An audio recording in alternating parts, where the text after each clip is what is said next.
Ya, Iya. meskipun tahun 83 itu saya kuliah di UNAN, Oh. Fakultas Ekonomi. Kuliah di UNAN. Ya, Fakultas Ekonomi yang termasuk juga favorit ketika itu Ya, ya. sebenarnya. Tapi kemauan terbesar saya sebenarnya pada Fakultas Farmasi Mm-mm. ataupun prodi farmasi. Ya. Jadi saya di SMA itu IPA, Prof. Hmm. IPA, dan sehubungan dengan prestasi tadi saya pernah mendapatkan peluang untuk mendapatkan dulu namanya mahasiswa undangan, Iya, ya, masih undangan ya. teknik kimia di UI. Ya. Tapi begitu saya sampaikan pada Bapak katakan Berarti diterima di Iya. di UI. teknik kimia UI.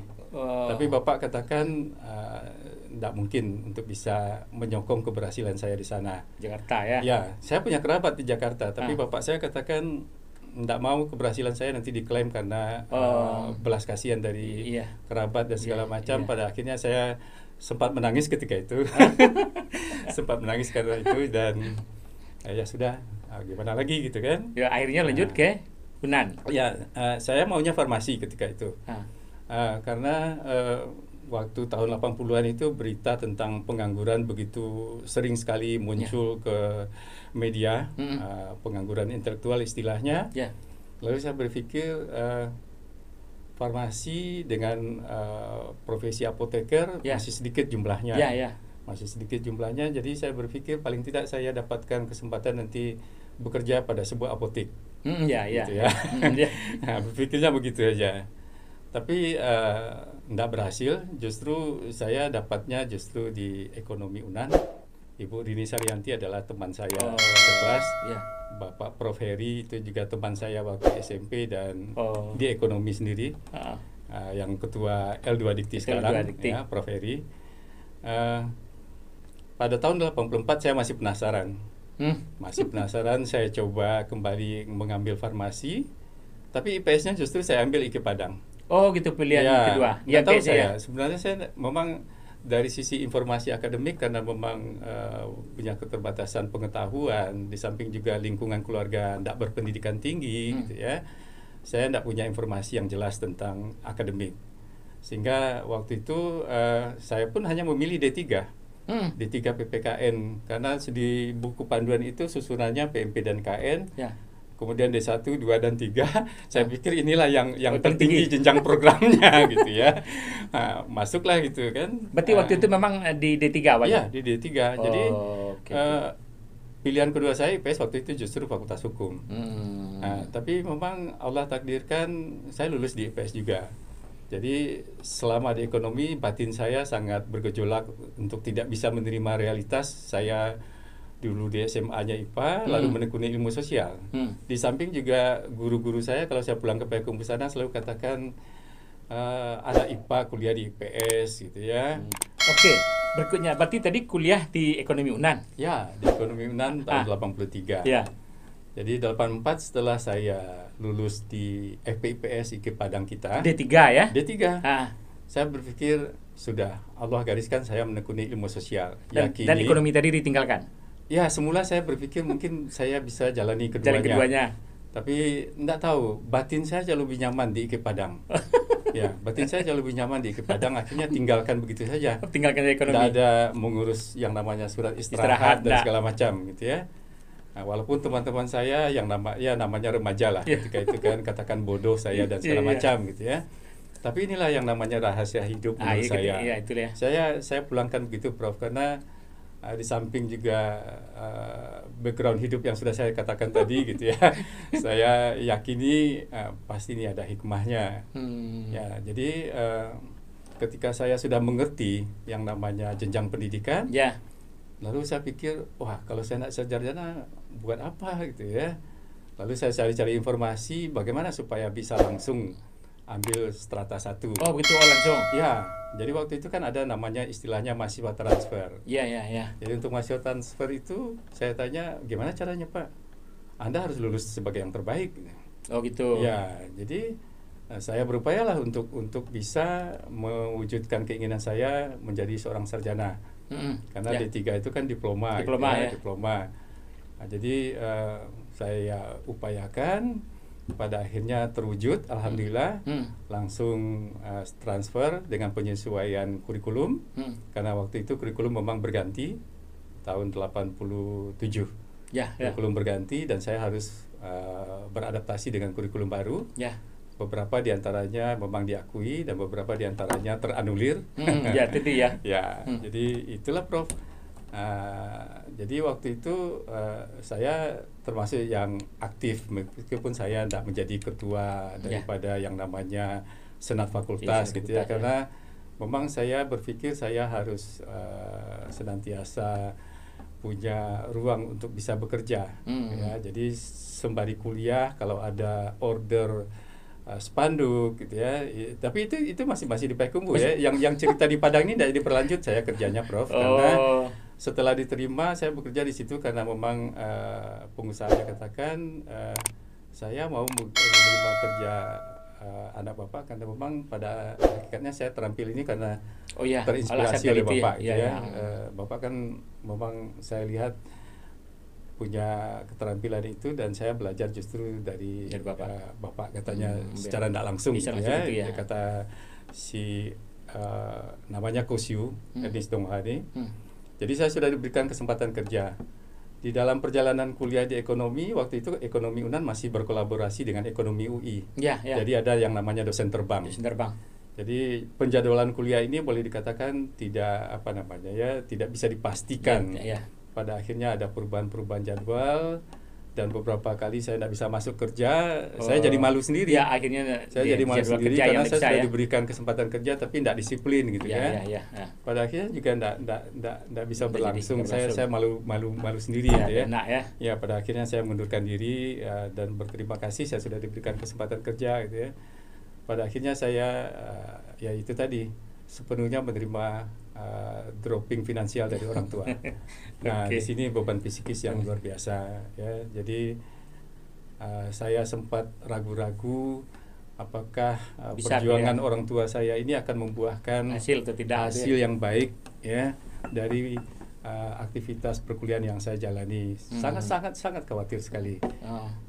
Tapi itulah Allah Maha Besar.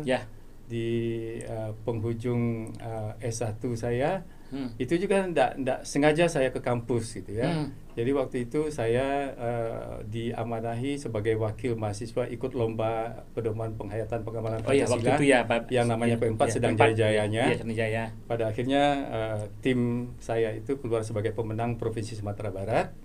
Lalu untuk pertama kali ada lomba P4 tingkat nasional.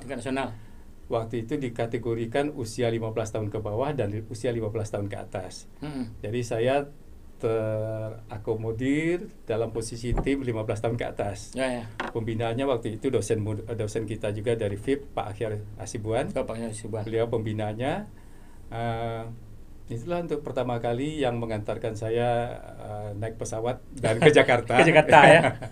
Ya, kemudian ikut lomba tadi itu. Ya, lomba itu tadi dan pengalaman yang tentunya sangat berkesan ya, karena ya baru itulah saya naik pesawat gitu ya. Kemudian menjelang hari keberangkatan, enggak tahu batin saya tergerak ke kampus. Saya ketemu ketua jurusan saya Pak Helmi Hasan. Lalu beliau katakan ini ada tawaran tunjangan ikatan dinas TID ya. Keuntungannya nanti kamu bisa dapatkan kesempatan kerja tanpa harus tes ya. Lalu ya Pak, tapi saya besok harus berangkat. Gimana Pak? Lalu beliau mengatakan lengkapi dokumen sebisa yang dapat dilakukan pada hari ini dan cari teman yang bisa diamanahi untuk menindaklanjutinya. Ya, beliau katakan siap bantu ya. Jadi saya komunikasikan dengan orang tua, saya katakan satu poin diantaranya adalah siap ditempatkan dimanapun dalam wilayah Indonesia. Nah, khususnya orang tua perempuan saya khawatir khawatir mendengarkan itu. Memang orang tua saya tidak pernah pisah dengan anak-anaknya.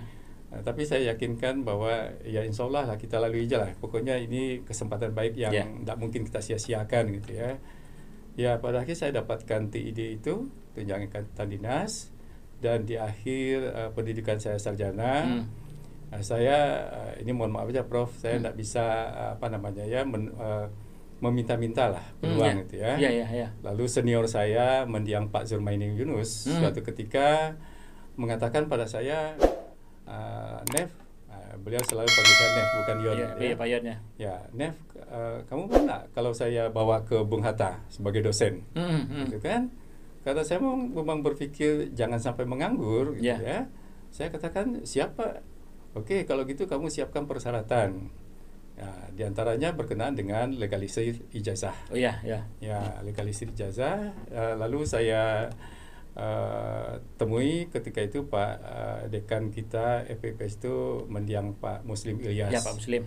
Jadi karena memang harus ngantri mendapatkan legalisir, transkrip nilai juga. Saya karena beliau juga punya perhatian yang besar pada saya, termasuk mendorong saya untuk bisa menjadi lulusan pertama cum laude ketika itu. Oh, ketika itu ya. Oke, berikutnya tadi kan sudah sudah dapat TID jadinya ya, dapat TID. Jadi dalam perjalanan perolehan TID itu, setelah selesai tawaran ke Bung Hatta oleh dosen saya yang ketika itu Pak Zurmaini Yunus, punya juga perhatian pada saya, menawarkan untuk jadi dosen FKIP Bung Hatta. Ya, beliau yakin dengan potensi saya gitu ya. Jadi saya temui Pak Dekan saya ketika itu Pak Muslim Ilyas untuk mendapatkan akses supaya legalisir ijazah saya cepat saya peroleh. Ketika itu terjadi dialog di ruang beliau. Beliau tanya pada saya, Suryanev kan lulusan dengan tunjangan ikatan dinas. Ya, TID. Benar, Pak. Lalu kenapa harus ke Bung Hatta? Itu kan uang negara. Bung Hatta kan swasta. Ya. Gitu kan. Ya. Jadi saya berpikir juga, termenung juga waktu itu. Lalu saya katakan, lalu gimana, Pak? Ya Pak, apa enggak coba ke jurusan kita. Ya. Jujur saya katakan pada beliau, saya enggak pandai mau minta-minta, Pak. Dan saya enggak punya keberanian untuk itu. Gitu ya. Jadi dialog itu hanya memang saya dengan beliau berdua di dalam ruangan itu. Seketika beliau angkat e-phone, kontak Pak Helmi Hasan selaku ketua jurusan saya. Dan kira-kira dialog beliau masih ingat saya seperti ini. Pada tua, ini lulusan kita mau mendedikasikan diri ke Bung Hatta kan sayang, karena lulusan dengan tunjangan ikatan dinas, kenapa tidak diberikan kesempatan di tempat kita? Walaupun saya risih mendengarkan itu karena saya khawatir ditafsirkan macam-macam gitu ya. Tapi itu yang terjadi. Ya, tapi masih TD mestinya kan kalau memang ada peluang. Iya. Jadi saya punya beban psikis juga ketika Pak Helmi panggil saya ke ruangan beliau, tindak lanjut dari interaksi tadi yang terbangun dengan Pak Muslim Ilyas selaku dekan. Lalu Pak Helmi katakan, oke lah kita coba untuk memberikan rekomendasi, meskipun saya harus bicarakan dengan jurusan. Tapi alhamdulillah ketika itu tentu saya tidak tahu pembicaraan rapat jurusan seperti apa. Yang pasti saya dapatkan rekomendasi untuk diterima di jurusan PPKN kita, dan saya tinggal memenuhi persyaratan administratif. Karena memang TID kan memang seperti itu ya. Ya, jadilah saya tahun 1991 sebagai dosen muda di PPKN kita. Kalau diurut nomor sandi saya itu 4139, berarti saya dosen ke-39 di jurusan kita PKN. Oke. Nah, gitu, Prof. Oke, baik. Sekarang kita kembali ke keahlian tadi kan arahnya ke politik ya, politik. Ya, ilmu politik lah pembicaraan tadi. Sekarang kita ingin menyinggung bagaimana pandangan Pak Dr. Suryanev MC tentang pemilihan gubernur yang besok ini ada pemilihan gubernur di tempat kita, juga ada bupati, ada wali kota. Apa yang perlu istilahnya menilai pendidikan lah kepada para pemilih, misalnya kepada masyarakat kita, itu kira-kira bagaimana? Ya, Prof. Saya melihat masyarakat kita ini boleh dikatakan tergolong pada pemilih yang rasional juga sebagian besar gitu sebagian besar, karena saya berargumen begitu karena adapun argumen saya begitu gitu ya. Sebentar. Itu maksudnya di dalam pandangan ilmu politik itu ada pemilih yang rasio apa tadi? Ya, ada yang rasional, ada yang tidak, yang tradisional mobilisasi. Oh gitu. Ya. Itu apa bedanya? Jadi kalau yang pemilih tradisional mobilisasi itu kan orang-orang yang berpikir ketika dia akan memberikan suara atau dukungan pada partai politik dulunya, sekarang kan sudah dibarengi dengan adanya kandidat, Ya, kandidat. atau pasangan calon. Ya, Itu berkalkulasi dari sisi faktor agama yang sama, kemudian kedaerahan, kemudian mungkin juga persamaan alma mater. Kalau di dalam konsep ilmu politik itu dikatakan sebagai mazhab sosiologis. Itu dikembangkan oleh Columbia University. Jadi kalkulasi seperti itu mendasari pilihan mereka. Ya, kalau yang rasional? Yang rasional itu ya apa yang disebut orang sebagai rational choice gitu ya. Ini juga merupakan transformasi dari dua pendekatan besar dalam konteks memilih di dalam event pemilu yang namanya mazhab sosiologis dan psikologis. Nah, jauh lebih baik psikologis dibandingkan sosiologis yang sudah ada unsur daripada sentuhan-sentuhan aspek sosialisasi politik pada diri seorang individu ketika dia akan menjatuhkan pilihan.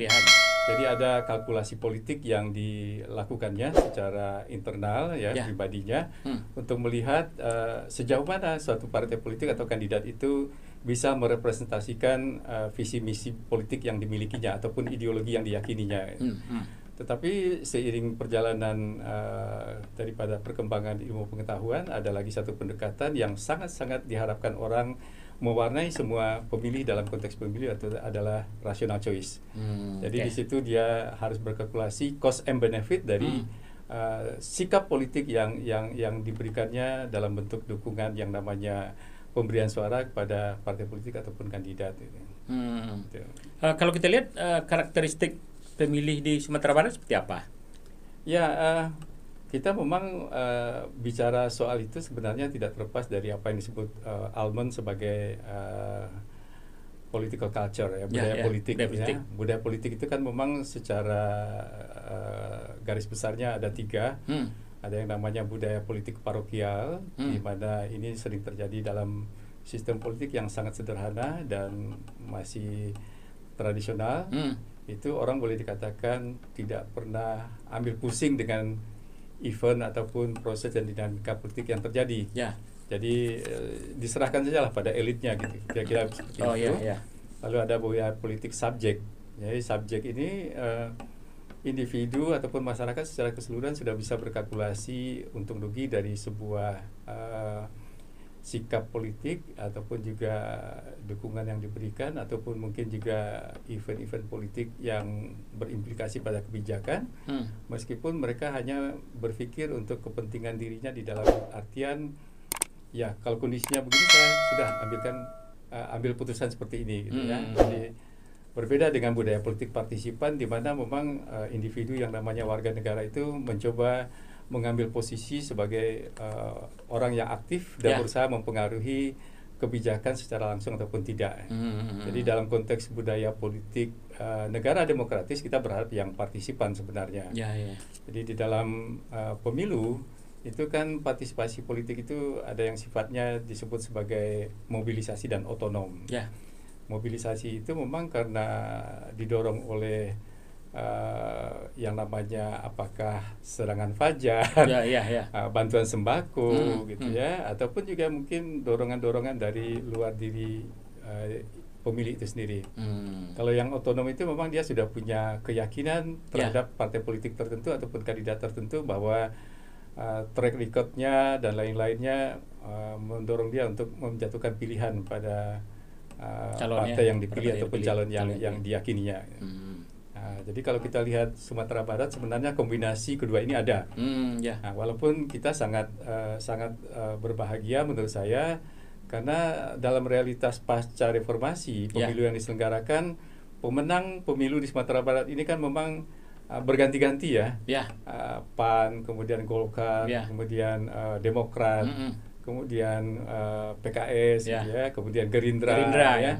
Itu memang menunjukkan masyarakat kita memahami persis isu-isu politik yang ada, walaupun terkadang faktor-faktor yang namanya primordial tetap mewarnai pilihan daripada masyarakat kita.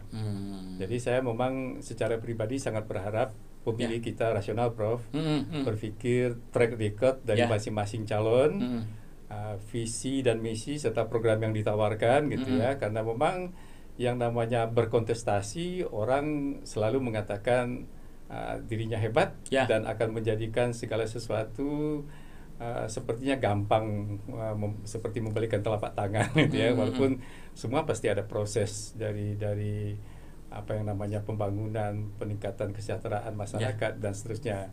Nah, tentunya kita berharap nanti masyarakat betul-betul memilih pemimpin yang amanah dan komit untuk memperjuangkan kepentingan daripada masyarakat kita. Kita terakhir, berdasarkan penelitian selama ini, kesadaran memilih masyarakat kita ini bagaimana? Kesadaran untuk datang memilih ke TPS itu. Saya melihat masih dalam proses transformasi. Saya pikir begitu. Kenapa saya katakan demikian? Karena sampai saat ini pasca reformasi, terutama pada pemilu 2009 dan 14, saya pikir itu KPU sebenarnya sudah menginisiasi upaya kita untuk mendaftarkan diri sebagai pemilih. Tapi itu kan tidak terwujud ya, tidak terwujud. Yang pemilih ini datang untuk mendaftarkan diri sebagai pemilih ya, tapi itu kan tidak terwujud. Pada akhirnya kembali jemput bola penyelenggara daripada pemilu untuk mendaftarkan warga negara yang berhak untuk menggunakan hak pilihnya. Nah, jadi itu yang saya katakan bertransformasi. Kenapa bertransformasi? Di samping itu masih terjadi, tapi di sisi lain seiring dengan pemilu langsung, manakala warga negara punya hak suara, sekarang kan ketika mereka berada di daerah lain kan juga menuntut haknya untuk menggunakan hak pilihnya itu pada saat pemilu berlangsung.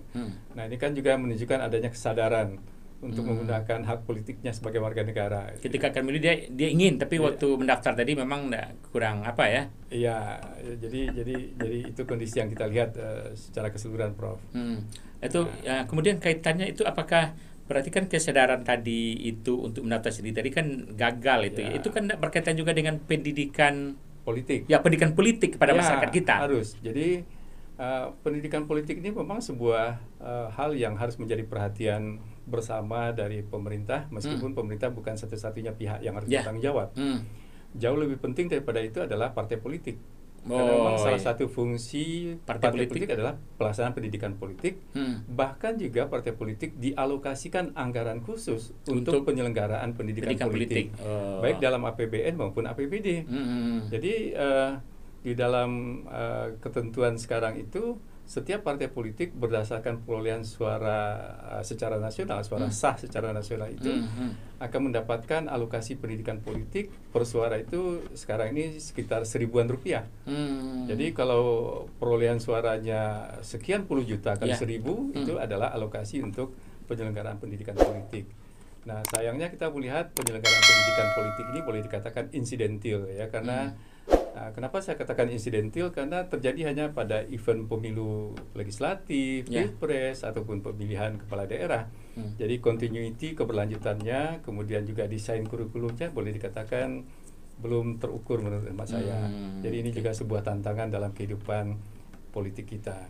Jadi masyarakat memang perlu mendapatkan sentuhan pencerahan pendidikan politik ini supaya memang mereka punya wawasan dan kemelekwacaan politik yang lebih baik dari kondisi-kondisi yang sebelum ini kita rasakan. Berarti tadi baik pemerintah, sebetulnya partai juga punya kewajiban juga, kemudian juga sosialisasi politik itu kan tidak hanya tanggung jawab partai politik sebenarnya, kemudian pemerintah, tapi juga bisa jadi keluarga, sekolah, gitu ya, institusi pendidikan, kemudian juga media massa, bahkan teman sejawat atau peer group pun juga bisa menjadi agen daripada pendidikan politik itu sendiri, Prof.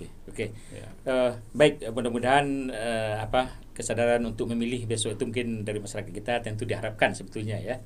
Sangat kita harapkan ya, karena satu suara sangat menentukan masa depan Sumatera Barat 5 tahun ke depan. Dan mestinya memang berpikir sangat-sangat rasional, karena kita berharap betul-betul berlandaskan kepada rekam jejak dari masing-masing pasangan calon ya. Oke. Baik, ini yang paling terakhir. Rasanya Pak Yon juga hobinya di bidang cuap-cuap gitu. Itu sejak kapan itu? Iya, jadi Sebenarnya yang namanya mengelola acara ataupun MC itu memang bakat alam juga, Prof. Itu tadi yang saya katakan tidak terlepas dari kehidupan yang saya jalani. Jadi di bioskop itu, di Payakumbuh itu, kalau film-film yang dirasa disenangi oleh masyarakat dikampanyekan ke kampung-kampung. Kan harus dikampanyekan ya. Jadi saya punya mentor ya, teman bapak saya. Lalu satu kali saya diajaknya ikut kampanye film kan dengan itu. Mobil gitu atau dengan dengan kampanye film itu. Lalu satu ketika diserahkan mikrofon pada saya. Cobalah, kata beliau kan. Lalu saya pikir, apa sih Pak yang mau saya omongin? Sampaikan. Ya, sudah kamu dengarkan apa yang saya ucapkan untuk kamu ulang gitu ya. Gitu ya.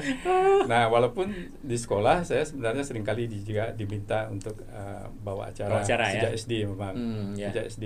Jadi keberanian saya di publik itu ya lewat itu event kampanye film. Lewat event kampanye film. Baik, terima kasih Dr. Suryanev MC dari dosen Fakultas Ilmu Sosial Universitas Negeri Padang. Mudah-mudahan gelar wicara perbincangan kita pada siang ini bermanfaat bagi kita semua. Terima kasih, Prof. Baik, Sobat Obsesi demikian saja. Mudah-mudahan perbincangan ini bermanfaat bagi kita, dan mohon maaf sampai bersua kembali pada episode berikutnya dari Padang untuk Indonesia. Assalamualaikum warahmatullahi wabarakatuh. Waalaikumsalam.